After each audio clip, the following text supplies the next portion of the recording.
Bienvenue dans l'expédition scandinave. Je vous emmène dans un voyage de plus de 8000 km à travers les routes du Grand Nord. Ce voyage, c'est 4 ans de préparation, d'économie et de rêve. Allez, c'est parti.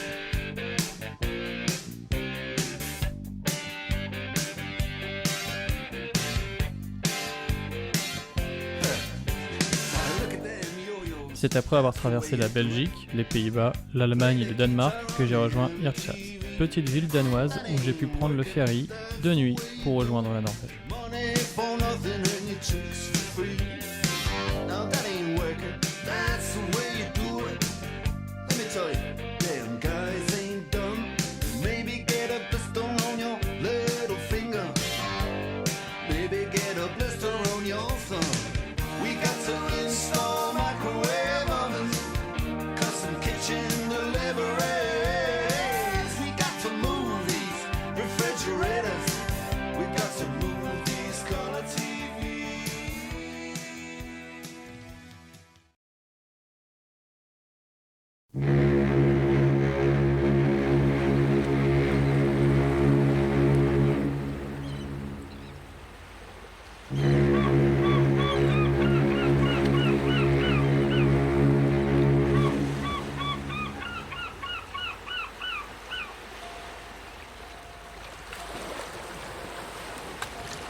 Donc la nuit est mauvaise sur le bateau.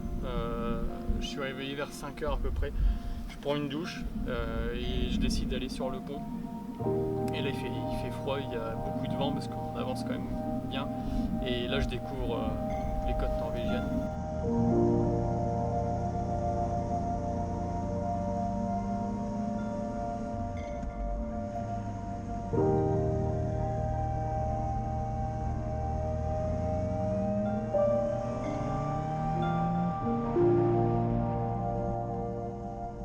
Les premiers tours de roue sur le sol norvégien sont absolument magiques. Je prends conscience que j'y suis. Cela fait moins d'une demi-heure que je suis en terre scandinave, mais je suis tout de suite mis au parfum avec un premier tunnel long de plus de 14 km.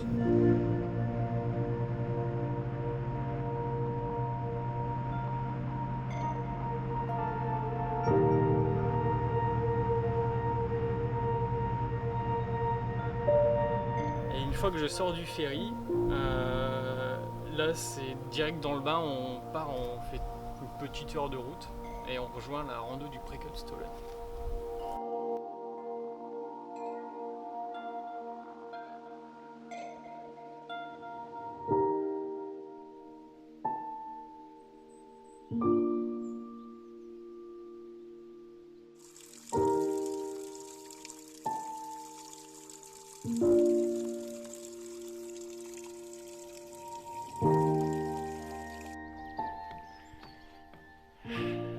Quel plaisir, le silence, la nature. Bon, le soleil a du mal à percer, mais on continue de grimper. Je suis à la moitié de la rando du Preikestolen. C'est absolument incroyable. Le chemin est fait de pierre, de petits calbotis là, comme celui-là. Et puis voilà, regardez, des petits points de verre comme ça. Et on espère que ça disparaisse rapidement pour avoir la super vue sur le fjord. Allez, je vous reprends tout à l'heure.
La randonnée demande une certaine condition physique pour être pleinement appréciée.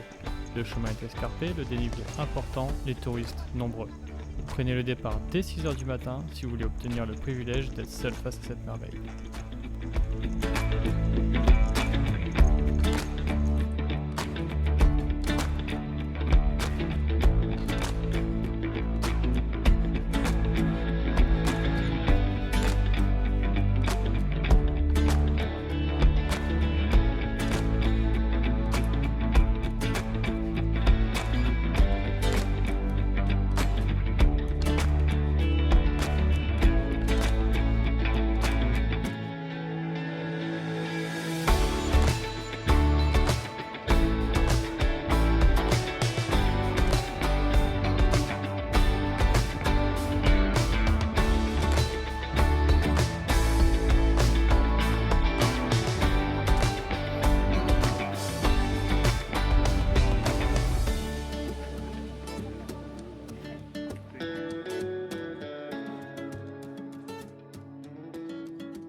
Après la rando, après ma petite randonnée du matin, un petit réveil musculaire, je prends la route pour la route numéro 13 en direction de Oda.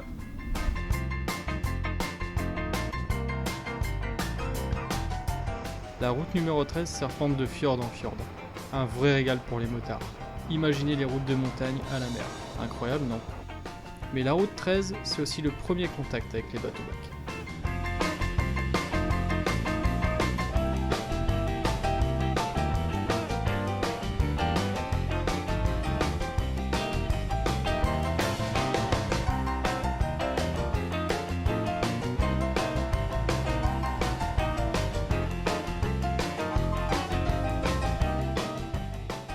Je suis en train d'attaquer la route 13 avec la Team Rocket quoi. Et les mecs ils roulent vraiment bien et on est tous les trois et on suit comme ça et ça roule et on passe de lacet en lacet.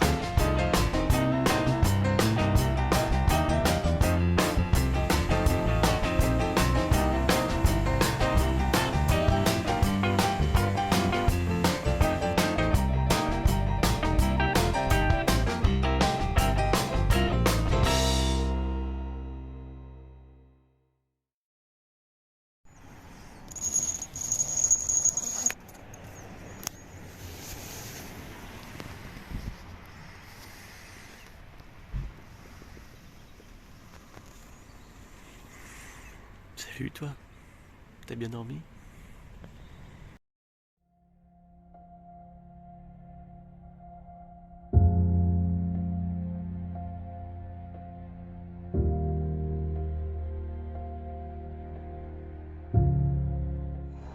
Ça y est, on est dans le bateau pour traverser le fjord. Aujourd'hui, on va faire la route panoramique des routes les plus hautes d'Europe. J'espère qu'elles seront ouvertes. Hier, j'ai eu un problème avec une route panoramique qui était déjà fermée à cause de la neige en montagne. J'espère qu'elles seront ouvertes. C'est une très très belle route apparemment. On se régale, c'est top. La moto roule super bien. Je peux enfin commencer à arrondir le coup après les 1400 bandes de moto. Là, ça y est. Donc ça, c'est une bonne nouvelle. Et puis, il fait super beau. Le moto est avec moi. Par contre, je pense qu'aujourd'hui, je vais devoir commencer à attaquer à mettre les gants hiver parce que ça commence à meuler un petit peu. Donc, franchement, c'est plus du plaisir. Et on se retrouve tout à l'heure sur les routes.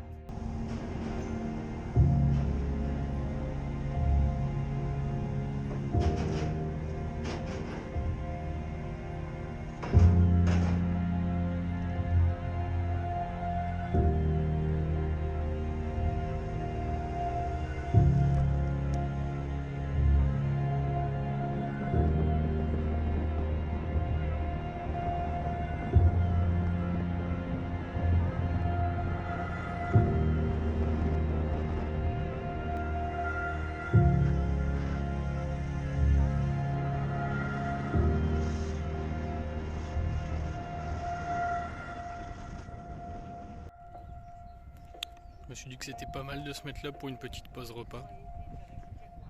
Je sais pas ce que vous en dites.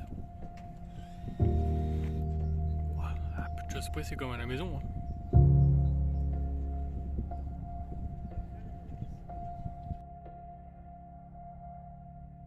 C'est pas beau ça? Regardez-moi ça. Alors là ça commence à cailler un petit peu, là, je vous cache pas. Mais avec la tenue d'hiver, franchement je suis impeccable. Il y a juste les mains un petit peu où ça pique, mais bon, je garde les gants d'été pour l'instant. Si c'est vraiment trop dangereux, je passerai en gants d'hiver. Mais là pour l'instant je kiffe à mort.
Bienvenue sur le haut plateau norvégien.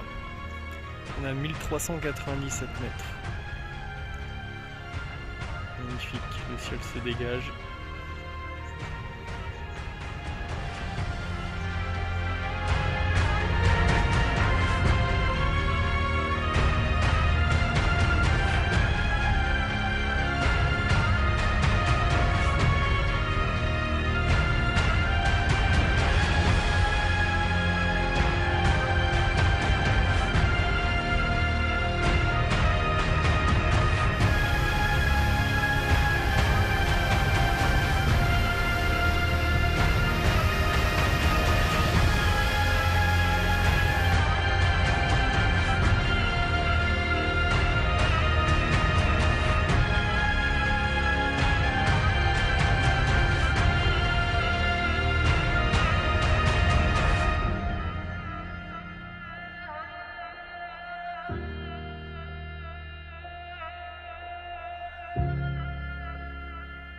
Allez, au plateau norvégien. Qu'est-ce qu'on se sent petit à côté de tout ça. N'imaginez pas cette sensation que j'ai de rouler seul dans cette grande route qui sillonne les hauts plateaux. Alors, tout ce que vous voyez là, ici, c'est un lac gelé. Juste là. Et je vais essayer de prendre une route panoramique qui en principe est ouverte et qui passe juste là et qui va s'enfoncer dans cette vallée. Je la connais pas, je viens seulement de la découvrir avec les panneaux. On va aller voir ce que ça donne.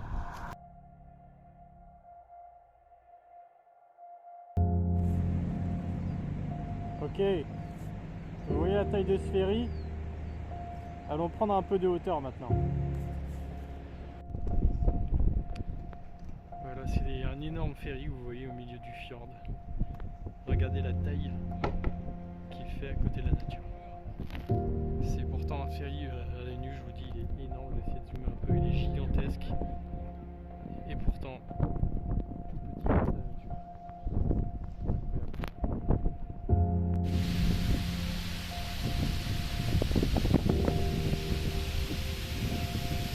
Incroyable, n'est-ce pas? Comme la Norvège aménage bien ses points de vue. Alors, pour la petite histoire, le ferry juste là.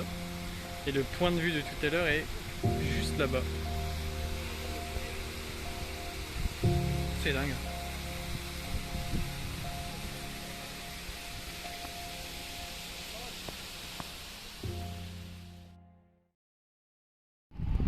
Ceux qui me connaissent le savent, je suis un grand amoureux du Pepsi Max. Je suis un grand amoureux de la mangue. Qu'est-ce qu'ils ont ici? Du Pepsi Max à la mangue. Goûtons.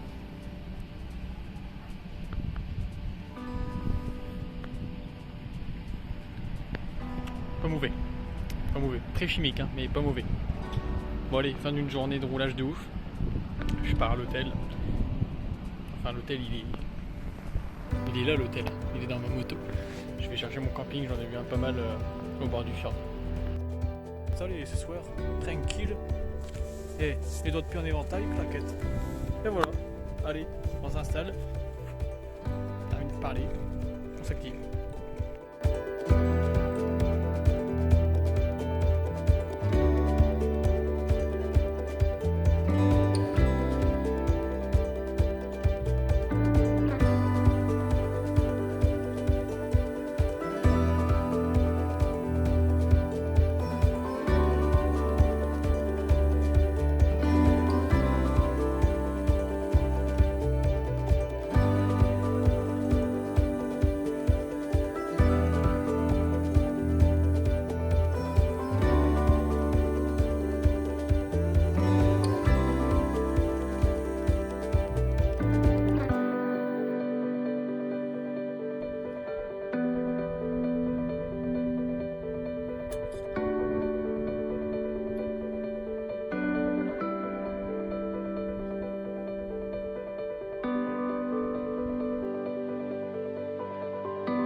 Et en fait, en voulant récupérer cette valise-là, je la lève et pourtant, elle n'était pas si lourde que ça. Et d'un coup, je suis foudroyé du dos. J+6, 6h24, je vais passer une nuit de merde. Là, je vais me prendre une douche et puis je vais m'équiper, tant pis. Je me suis blessé le dos hier soir en portant un de mes sacs en fait. J'ai pas pu garer la moto là où la tente est installée et en portant en plus le sac le plus léger. Je me suis fait un limbago en fait, je me suis vraiment détruit comme d'hab la partie en bas à gauche du dos. Donc nuit de merde, difficulté pour me déplacer dans la tente, enfin difficulté pour tout. J'ai massé, j'ai mis du baume du tigre, je vais prendre une douche bien chaude, je vais remasser et puis voilà, de toute façon il n'y a que le mouvement qui fait que ça va passer et on croise les doigts pour que ça passe vite et que ça ne me gêne pas trop la journée. On fera le bilan ce soir.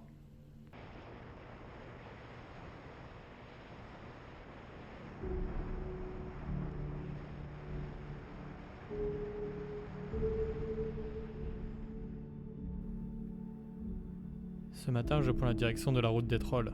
Cette route, très connue, suscite autant de curiosité que de fascination. Je quitte la vallée pour attaquer un magnifique col, délicatement éclairé par un beau soleil matinal. La route est féerique, presque irréelle. Tandis que la plupart des touristes se réveillent doucement, je croise des Norvégiens attaquer leur séance de sport dans ce cadre à couper le souffle.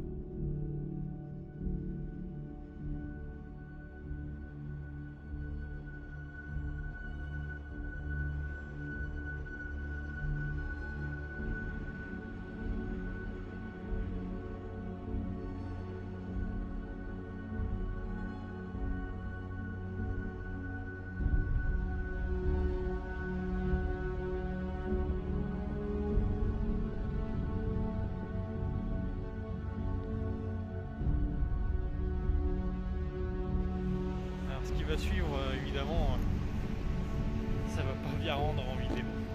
Vous imaginez pas l'immensité du truc juste à côté.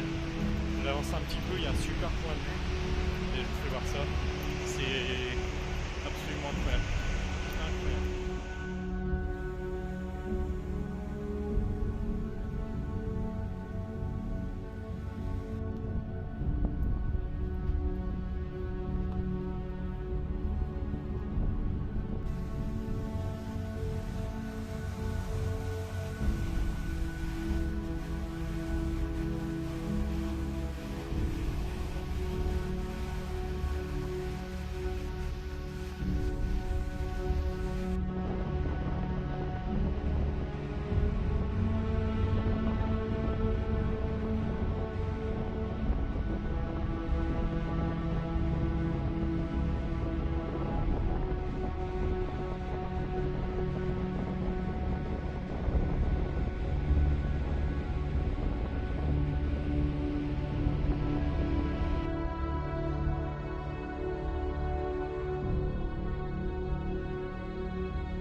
Alors que je contemple cette magnifique cascade de Stigfossen, haute de 320 mètres, je me pose une question.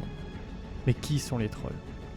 Petits et joueurs ou gigantesques et sinistres, les trolls sont des créatures peuplant le fin fond de la nature norvégienne depuis des siècles. Dès lors que l'homme ne savait pas répondre à une question vis-à-vis de la nature, alors les trolls étaient tenus responsables. Pouvant vivre jusqu'à 12 000 ans, les trolls ne craignent qu'une seule chose, les rayons du soleil qui les transforment instantanément en pierre. Tandis que beaucoup d'entre eux sont restés cachés dans le fin fond de la nature et des fjords, d'autres sont venus au contact des touristes, faisant d'eux de véritables stars.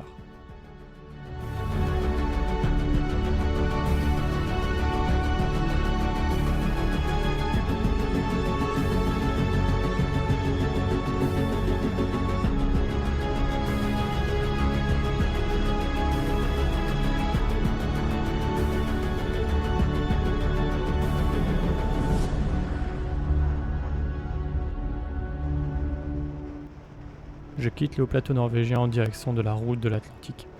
Alors que je monte dans le bateau-bac, je rencontre 3 autres motards. Un Norvégien, un Espagnol et un Hongrois. Nous sommes 4 inconnus, venus de l'Europe entière pour rejoindre un même but, le Cap Nord. Nous roulons quelques kilomètres, roue dans roue, puis d'un signe de la main nous nous séparons, chacun prenant son propre chemin. Ce n'est pas grand-chose, mais c'est ça l'esprit motard.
La route de l'Atlantique me fait définitivement quitter le sud de la Norvège.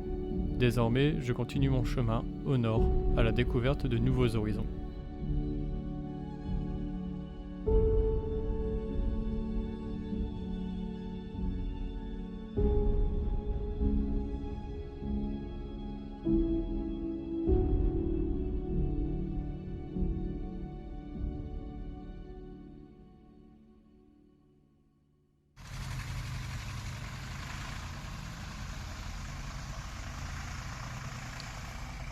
Bon, on va pas se mentir, voyager en moto jusqu'au Cap Nord c'est long.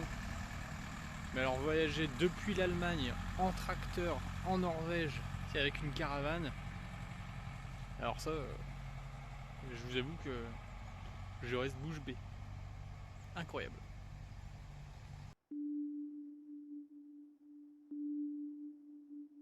Je viens de déjeuner avec un couple d'Allemands en provenance du Cap Nord. Ils y étaient il y a 3 jours, le temps nécessaire pour redescendre. Lorsque je leur dis que je monte au Cap Nord en solitaire et en moto, je les vois se regarder, inquiets. Ils me préviennent que la route est encore longue, que le climat est rude. Nous sommes au mois de juin, et pourtant, une tempête est passée là-bas, il y a peu, donnant vent violent, pluies et neige. Bon, je suis à combien de temps du Cap Nord là ? Et je calcule, je crois que je suis encore à 7 jours. Et je me dis, faut que je vois les prévisions météo. Et je me dis, j'ai 2 solutions. soit la météo est bonne dans les prochains jours, et dans ce cas-là, depuis la position, en gros, je taille au Cap Nord et je redescendrai par la Norvège pour faire ce que j'ai pas fait. Soit je joue la tempo parce que la météo est dégueulasse et je fais mon itinéraire tranquille, et s'il faut, je temporise un peu et j'y vais. Et là, je regarde et je calcule, du coup, je ressors mon petit roadbook là, je calcule 7 jours. Et quand je regarde la météo, je vois que ça me fait arriver le 16 juin et que c'est le seul jour de la semaine où il fait beau. Et là, je me dis...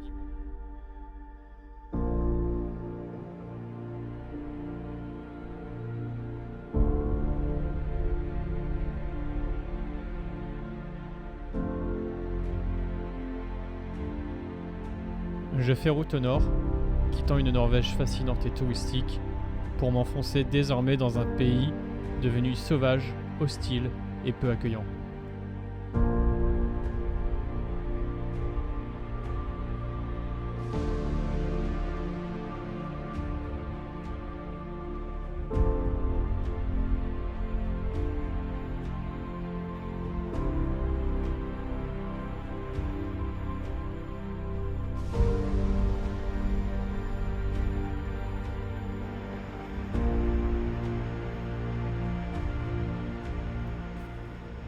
La route est longue. Je parcours plusieurs centaines de kilomètres dans les forêts scandinaves. Mon prochain objectif est clairement identifié, mais encore loin, le cercle polaire arctique.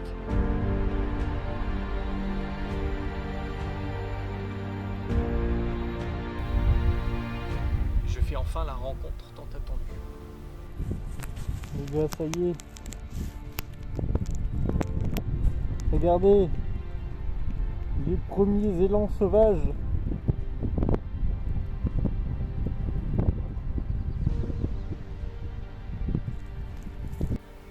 Et je pense découvrir des élans. Je suis content. Et j'apprends que c'est des rennes. Merci Guillaume. De rien. Voilà, mon consultant animalier me dit non, ce seront des rennes oualiens. Donc voilà, je prends le temps de corriger évidemment sur les divers réseaux sociaux. Et voilà, je fais la rencontre avec mes premiers rennes. Et là c'est fun parce qu'à partir du moment où tu en croises un, finalement tu commences à en croiser la blinde. Et là c'est vraiment au pays du Père Noël, quoi.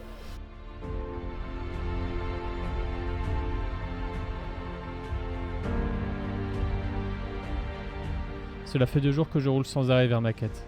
Je ne suis plus qu'à quelques dizaines de kilomètres du cercle polaire arctique, et pourtant, je me crois sur une autre planète. Je ne cesse de penser à ce film Interstellar en voyant ce paysage si spectaculaire.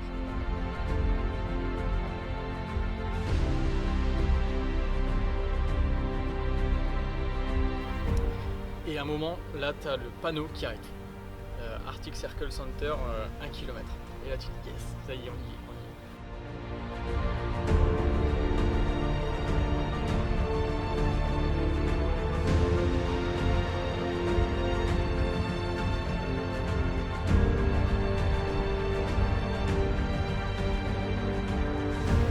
Tu arrives dans le fond de cette vallée qui est vraiment fort marquée, et au fond tu vois ce bâtiment qui ressemble vachement à une méduse en plus, tout noir, planté dans ce décor blanc et gris, et l'image est absolument incroyable parce que tu as l'impression d'arriver dans une base secrète militaire en Antarctique.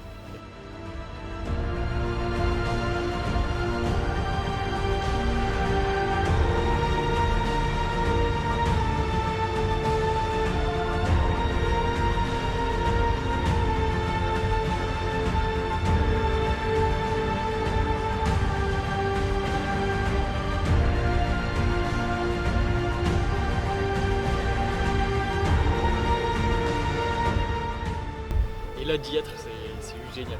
66 degrés, 33 minutes nord. Et tu te dis, tu prends la carte et il y a le cercle polaire et tu te dis bah je suis là. Je suis exactement ici sur le truc.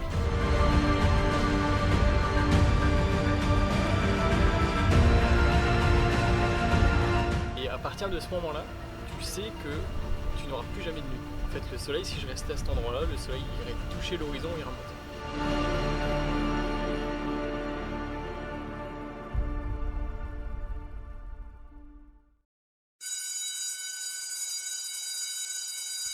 Petite explication pour ceux qui se seraient endormis pendant le cours de biologie. Notre planète, ici présente à l'écran, est traversée par un axe imaginaire passant du pôle Nord au pôle Sud. Il faut 24 heures à la Terre pour effectuer un tour sur elle-même. Or, l'axe de rotation terrestre n'est pas vertical mais incliné de 23,5 degrés. Ainsi, pendant l'été, nous pouvons observer que l'hémisphère nord est plus éclairé que l'hémisphère sud. Si vous observez avec attention cette animation, vous remarquerez que le pôle nord est constamment éclairé tandis que le pôle sud est dans un noir total. Les cercles polaires arctiques et antarctiques correspondent donc à la limite géographique au-delà de laquelle vous pouvez rencontrer des journées d'ensoleillement total ou de nuit totale. Les régions les plus au nord connaissent un ensoleillement total de mars à septembre. C'est ce qu'on appelle les jours polaires.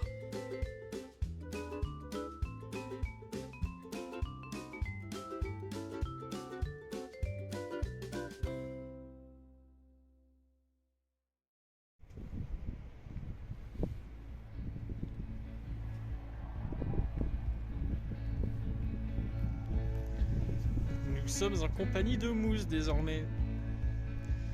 Il va m'accompagner sur la fin du voyage. Je m'étais dit que dès que je croiserais un Mousse pour de vrai, ben j'en achèterai un petit. Voilà, comme ça je suis plus tout seul pour finir la route. Alors je l'ai bien choisi, hein. Il a un beau petit suite de la Norvège et puis il a mis son pantalon, comme ça il est prêt à faire de la moto. Bon, je vais pas trouver de casque, hein, mais c'est pas grave. En attendant, il sera avec moi derrière. Enfin là, vu qu'il pleut un petit peu, le cercle polaire, comme vous pouvez le voir, je vais le mettre juste là, sous sa protection.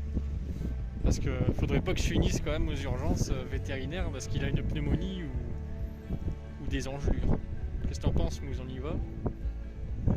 Et à partir du cercle polaire, là j'ai eu les premières draches.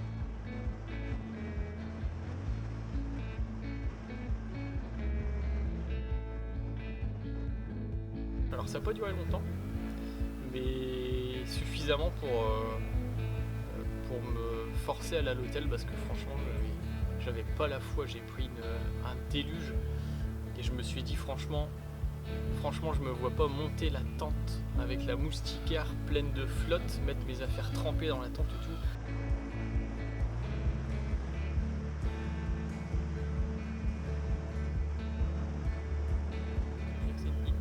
Et je m'arrête en plein milieu de nulle part et je dors dans une hutte et ouais, c'est pas mal, je me fais à manger un petit trou vite fait, une petite douche et au lit.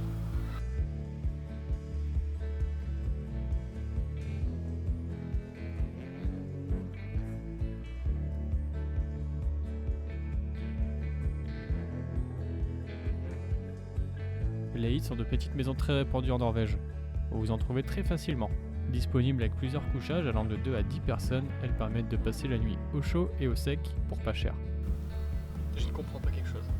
Les Norvégiens vivent 6 mois de l'année dans le noir et 6 mois de l'année dans le jour. Tu vas dans une chambre d'hôtel, t'as pas de volet. Ça veut dire que t'as que des rideaux, c'est-à-dire qu'il fait jour dans ta piole 24/24. Et tu vois que ton corps, quand tu dors, il perçoit la lumière. Ouais. Et que t'as beau fermer les rideaux et tout, le fait qu'ils aient pas de volets vraiment occultants, tu fais pas des bonnes nuits en fait. Et Mousse, réveille-toi, on va être en retard enfin. Il faut y aller, hein. C'est fini la grasse matinée là. Oh, allez, debout. Ah, c'est une blague. Tu t'es déjà habillé. T'es un petit rigolo toi, je t'aime bien. Allez, on y va. La suite de l'aventure nous mène, Mousse et moi, à Bodø, petite ville de pêcheurs connue de tous les voyageurs en Norvège car elle permet de rejoindre les îles Lofoten. Je reviendrai bientôt sur l'histoire de cette petite ville. Bodø est un déchirement pour moi. J'ai profité de cette nuit au sec pour transférer les vidéos de mes caméras sur l'ordinateur. Tandis que je poursuis mon périple, caméra tournante, je me rendrai compte, une fois de retour en France, que le reste de mon voyage restera gravé à jamais dans ma mémoire. En effet, la carte SD de ma GoPro a mal fonctionné. Ainsi, les enregistrements des prises de vue des routes jusqu'au Cap Nord sont inexploitables. Mais pas de panique, je vous emmène avec moi jusqu'à mon objectif ultime.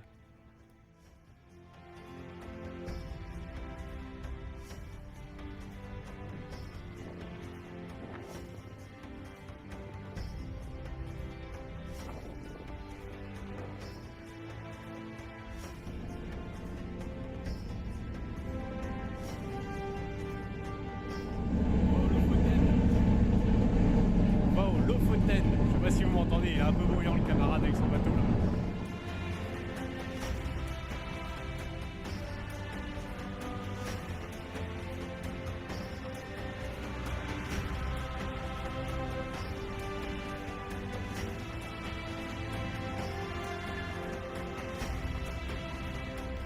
Il fait beau aujourd'hui, meilleur que ce qui était prévu, donc ça c'est la bonne nouvelle. J'ai mis les lunettes de soleil, c'est pour vous dire. D'ailleurs c'est très éblouissant ici. C'est pas un soleil, comment dire, c'est pas un ciel très bleu, c'est un bleu, bleu léger, bleu ciel, durant. Mais voilà, c'est éblouissant, mais il fait pas super chaud, il vous a mis sa capuche. C'est normal. On est sur le bateau, on va certainement prendre là les giflettes. On se retrouve tout à l'heure quand on sera en vue des côtes des îles Lofoten. Et là, attention, ça va déchirer. Accrochez-vous à votre slip.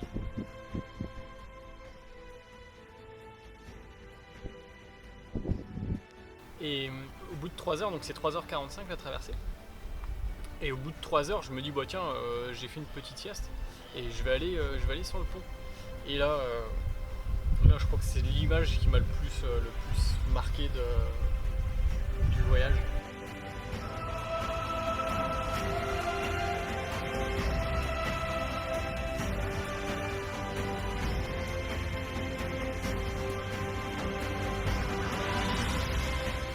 Tu aperçois un rayon de soleil qui vient frapper sur les montagnes et là c'est incroyable.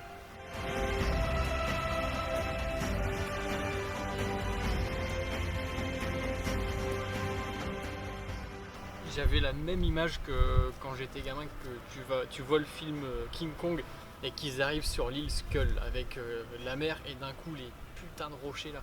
Et c'est énormissime.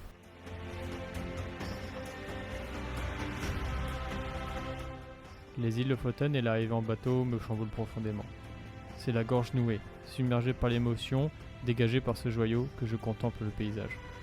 Comment l'homme peut-il détruire une si belle planète ? Ces îles, habitées par des pêcheurs, me font beaucoup réfléchir le soir, au camping, lorsque je prends mon repas face à la mer.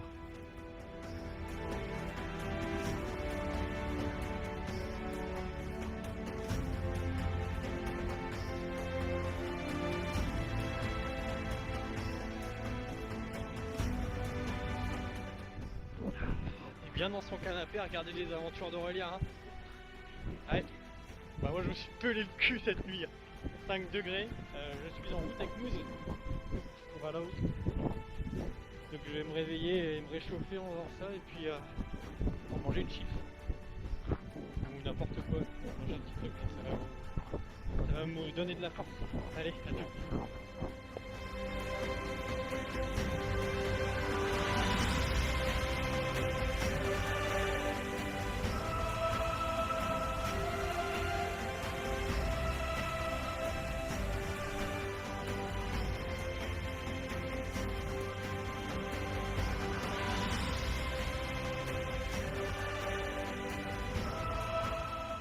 Je peux vous dire que porter un élan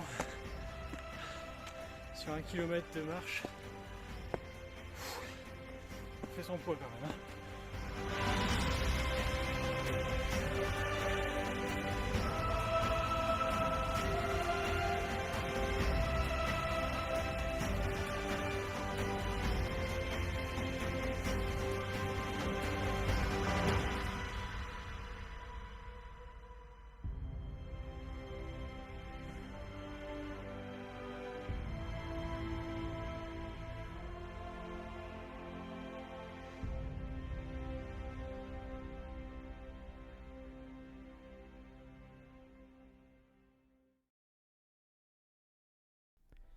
Après cette superbe randonnée, je reprends la route, passant de village en village. Une forte odeur de poisson se dégage au détour de beaucoup de routes. Les îles Lofoten sont renommées mondialement pour leur stockfish. Depuis l'époque des Vikings, les Norvégiens pêchent le cabillaud arctique de manière ancestrale. De retour au port, le poisson a 2 destinées.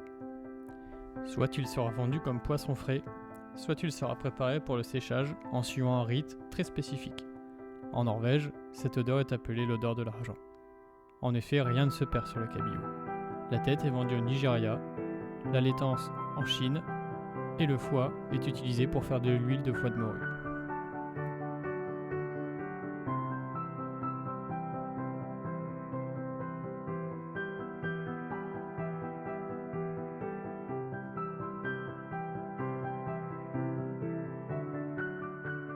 Le climat aux îles Lofoten est très particulier. Alors que la météo a toujours été avec moi jusqu'à présent, ce n'est plus le cas aujourd'hui. La Norvège s'est cachée sous ce voile nuageux, comme pudique. Elle ne veut pas me dévoiler ses plus beaux secrets. Je continue mon chemin, laissant Dame Nature me priver de ce joyau. Je reviendrai, un jour, et peut-être que j'aurai cette fois la chance de pouvoir découvrir ce coin de paradis.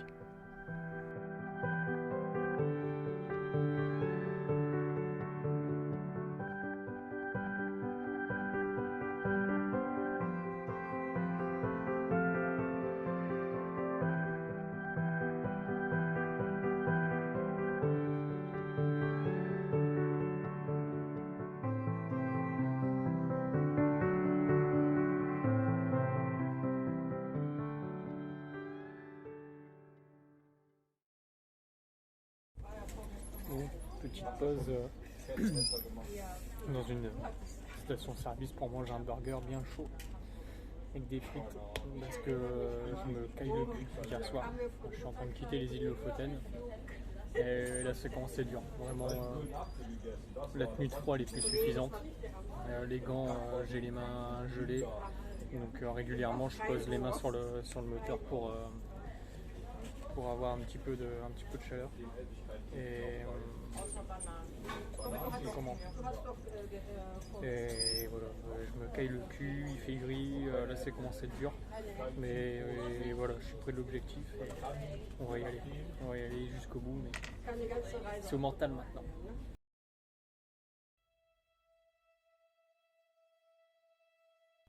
Après plus de 3 heures de route dans le froid et la grisaille, je retrouve le sourire lorsque enfin le soleil réapparaît. Mon itinéraire me mène désormais à Narvik. Bien que la Norvège semble être un paradis sur Terre, il ne faut pas oublier que c'est un pays meurtri, sur lequel le sang a coulé. Alors que la Seconde Guerre mondiale éclate en Europe, la Norvège décide de prendre la même position que lors de la Première Guerre mondiale, c'est-à-dire être neutre. Les avancées technologiques font des deux camps de grands consommateurs en minerais de fer. La Norvège, et notamment Narvik, intéresse tout le monde. Peu de jours après le déclenchement de la guerre, Churchill souhaite placer des mines dans les eaux norvégiennes afin d'interrompre le transport de minerais de fer vers l'Allemagne. Il pense que le fait de poser des mines peut provoquer une attaque des Allemands et fait en sorte que la Norvège, qui était neutre jusqu'alors, se range du côté des Alliés. Le reste du gouvernement britannique hésite. L'opération violerait la neutralité norvégienne. Finalement, le 7 avril 1940, Churchill obtient ce qu'il souhaite et les premières mines sont placées près de Bodo. Voyant les navires anglais et allemands circuler illégalement dans les eaux norvégiennes, la Norvège émet un ordre clair. Protéger Narvik contre toute activité étrangère, quelle qu'en soit la nationalité. Ce même 7 avril 1940, les navires de guerre Norge et Eidsvold arrivent à Narvik, accompagnés de 2 sous-marins, 3 navires garde-côte et 1 navire ravitailleur. Leur mission, préserver la neutralité norvégienne coûte que coûte. Protégés par l'obscurité et la neige qui tombe, les navires de guerre allemands naviguent dans le Westfjord dans la nuit du 9 avril 1940. Simultanément, les Allemands se rapprochent d'Oslo et de plusieurs autres villes norvégiennes. Le navire de guerre Eidsvold réalise une garde neutre dans les eaux à proximité du port de Narvik. Lors d'une accalmie dans la tempête de neige, l'équipage découvre les Allemands. Eidsvold tire un coup de semonce, mais les navires continuent leur chemin. Les Allemands signalent qu'ils souhaitent envoyer un négociateur. Celui-ci prétend qu'ils sont venus en tant qu'amis afin de protéger la neutralité et sauver la Norvège d'une invasion alliée, et demande de prendre possession du navire. Les Norvégiens refusent. Eidsvold pointe ses canons en direction de l'envahisseur. Avant que l'équipage ne parvienne à tirer, 3 torpilles allemandes touchent le navire, il est 4h37 du matin. Les mâts tombent à la renverse, l'un sur l'autre, les plaques d'acier volent en éclats en s'enchevêtrant. Après 15 à 20 secondes, le navire se brise en deux et coule. Dans le port de Narvik, le navire de guerre Norge tire 7 salves sans faire mouche avant que les torpilles allemandes ne le frappent. Le Norge coule en moins d'1 minute. Tandis que les explosions grondent, 2000 soldats allemands débarquent. la bataille de Narvik a commencé. Bien que 5 navires britanniques étaient placés au large du fjord, le mauvais temps a permis l'attaque des Allemands. C'est seulement au cours de la journée que les Britanniques apprennent que quelque chose a eu lieu. Le jour suivant l'attaque, protégés par une tempête de neige et la pénombre du petit matin, les Britanniques pénètrent dans le port de Narvik sans être découverts par les sous-marins allemands. La Norvège n'a pas encore demandé d'aide, mais les Britanniques passent à l'attaque. Ils coulent 2 navires allemands et en endommagent un 3e avant de se retirer dans un autre fjord où ils rencontreront plusieurs navires allemands. Disposant d'une grande puissance de feu, les 2 nations s'affrontent en plein milieu du fjord. 2 navires de guerre anglais sont coulés. 13 navires civils sont également frappés, des centaines de marins y laissent leur vie. En Grande-Bretagne, 14 nouveaux navires de guerre sont préparés et mettent le cap sur Narvik. Les combats font rage pendant de longues semaines. Les Allemands sont en train de perdre la guerre dans le nord de la Norvège et font tout pour que les Alliés ne puissent pas trouver d'objets de valeur pouvant être utilisés. Narvik et Bodø sont presque entièrement détruits par des bombardements meurtriers. Il aura fallu 50 jours de combat pour libérer Narvik des Allemands, mais la joie sera de courte durée. 2 semaines plus tard, les forces allemandes sont de retour. Pendant que les combats continuent dans le nord de la Norvège, de nouveaux fronts ont apparu, en France, en Belgique, aux Pays-Bas et au Luxembourg. Les Alliés décident de se retirer de la Norvège. Cette dernière ne peut pas résister seule face à l'Allemagne. Le 10 juin 1940, le pays capitule.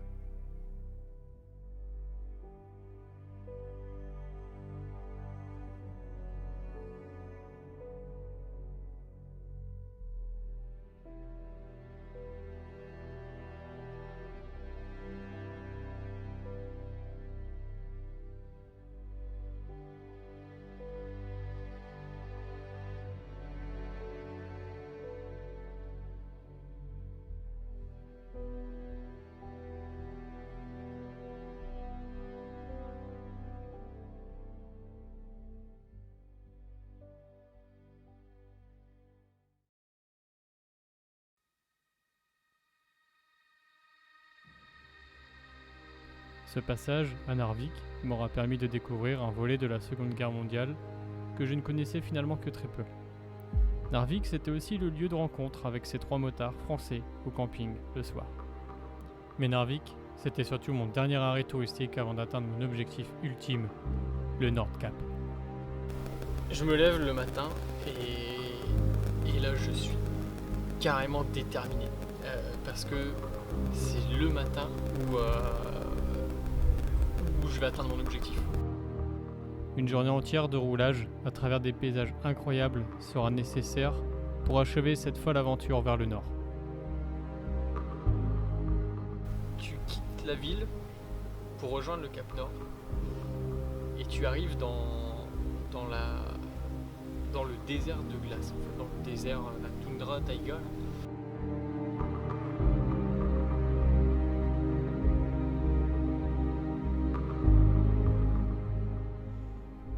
Je suis actuellement dans la taïga. C'est une région au-dessus du cercle polaire dans lequel il n'y a pas âmes qui vivent. Je suis vraiment seul en train de la traverser, il n'y a que cette route. Et ici, il ne règne que le silence. Et c'est la première fois que je retrouve le même silence que celui que j'ai pu rencontrer dans la vallée de la mort. C'est 2 déserts complètement différents, l'un de sable et ici c'est un désert de glace. J'ai été sur l'endroit le plus chaud sur Terre, la vallée de la mort, et là je pense que je suis dans l'un des endroits les plus froids de la planète. Et c'est 2 déserts complètement différents mais vraiment incroyables.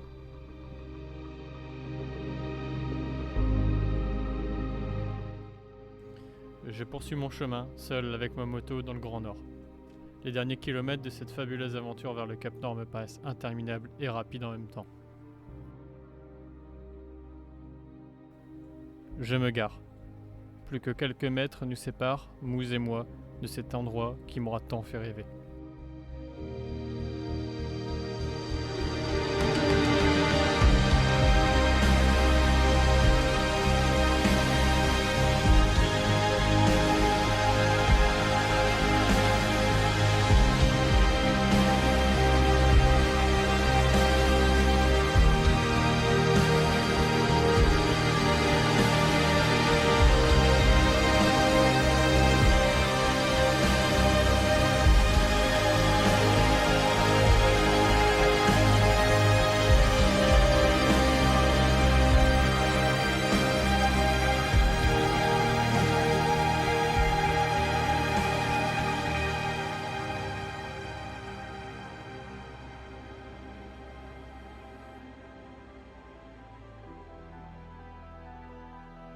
Et là au loin, je vois la stèle. La stèle sur le caillou avec l'énorme falaise. Et évidemment, ça te saisit quoi. Tu dis putain, j'y suis. J'ai rêvé pendant 4 ans à le préparer.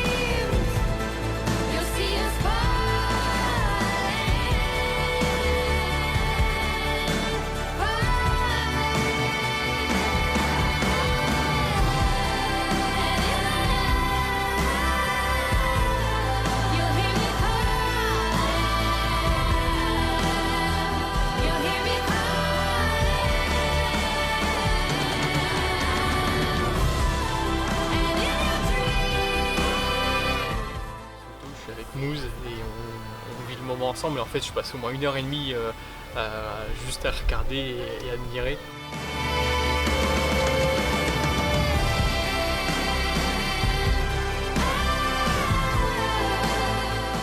Il m'aura fallu 2 jours pour rejoindre le bout du monde. 2 jours d'émerveillement à travers l'Europe du Nord. Cette aventure restera gravée à jamais dans ma mémoire. C'est un rêve que je viens de réaliser. Le monde est beau, la vie est courte. Fixez-vous des objectifs, rêvez, mais surtout poursuivez vos rêves. Nos seules limites sont celles que l'on s'impose.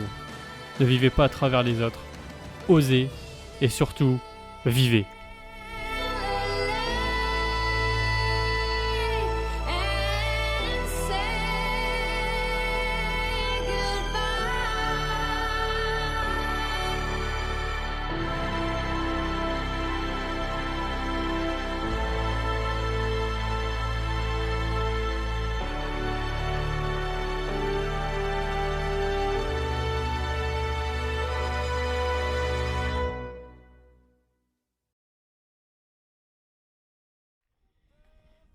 Et ça y est, un voyage qui se termine. On est au plus haut de l'Europe. Je peux pas aller plus loin, la route ne peut pas m'emmener plus haut. J'espère que ça vous a plu. C'était un voyage extraordinaire. Les routes sont incroyables. Je conseille à tout le monde de venir le faire. Et avec Mousse, on a passé un super moment. N'est-ce pas Mousse?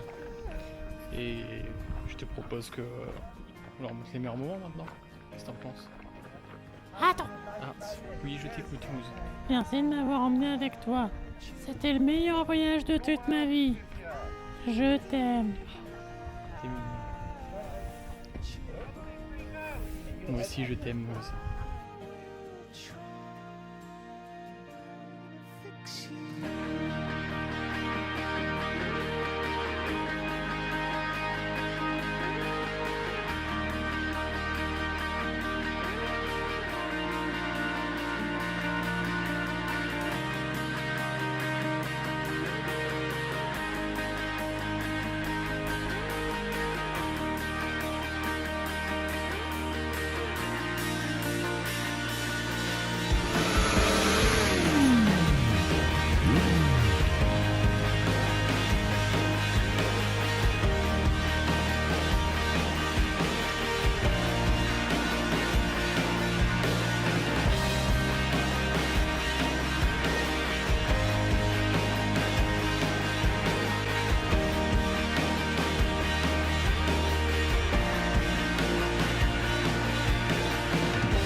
swim